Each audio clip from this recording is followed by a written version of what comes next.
की 2 सप्टेंबरला जो राज्य शासनाचा जो मराठा समाजाला आरक्षण देण्याचा जो जी.आर. निघालेला आहे त्याचा जर व्यवस्थित अभ्यास जर केला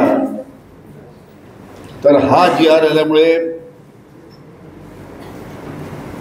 मोठ्या प्रमाणात ओबीसी समाजाचे जे बांधव आहेत, अलग अलग घटक आहेत, त्यांच्यावर मोठा अन्याय या 2 सप्टेंबरच्या जी.आर. मुळे होणार आहे.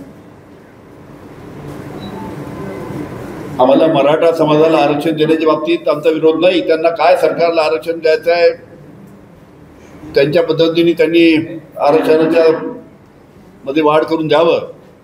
पण मराठा समाजाला जर आरक्षण देत असताना जर ओबीसी समाजावर की ओबीसी समाजाचं जर आरक्षण कमी होणार असेल, ओबीसी समाजावर अन्याय होणार असेल तर ते आम्हाला मान्य नाही. आणि म्हणून हा 2 सप्टेंबरचा जी.आर.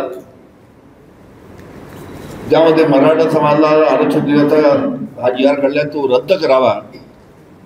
कारण की या जी.आर. मुळे ओबीसी समाजाचं नोकरीतील आरक्षण, शैक्षणिक आरक्षण, राजकीय आरक्षण हे सर्व धोक्यात येणार आहे. आणि म्हणून या ठिकाणी विजयजी वडेट्टीवार साहेब यांनी जे आवाहन केलं आहे की 10 ऑक्टोबरला सकल ओबीसी महामोर्चा त्या निमित्तानं नागपूरमध्ये निघणार आहे. त्याच्यामुळे मोठ्या प्रमाणात सर्व ओबीसी बांधवांनी या मोर्चामध्ये सामील होऊन या सरकारच्या जी.आर.ला विरोध करून हा रद्द करण्याची मागणी आपल्याला करायची आहे. आणि त्याच्यामुळे मोठ्या संख्येने ओबीसी बांधवांनी या मोर्चामध्ये 10 ऑक्टोबरला सामील व्हावं असं मी सर्वांना इथे आवाहन करतो. आमचं जे मधल्या काळामध्ये 2 दिवसापूर्वी वक्तव्य आलं हे अतिशय दुर्दैव असं वक्तव्य आहे.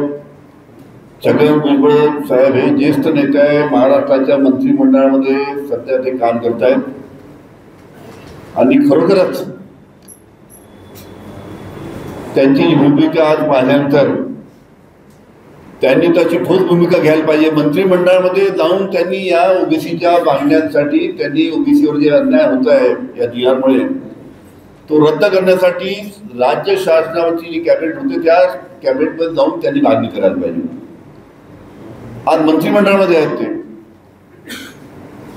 आणि बाहेर येऊन त्या निमित्तानं शरद पवार साहेबांच्या नेत्यामुळे त्या निमित्तानं टीका करण्याचं काम ते करतायत.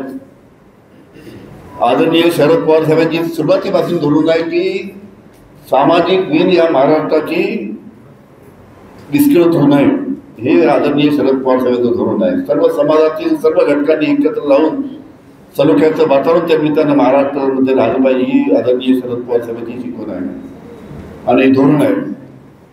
पण अशा पद्धतीनं पवार साहेबांवर टीका करायची याच्यापेक्षा भुजबळ साहेबांनी मंत्रिमंडळामध्ये जाऊन हा जी.आर. कसा रद्द करता येईल याच्यासाठी आग्रहाची भूमिका घेतली पाहिजे.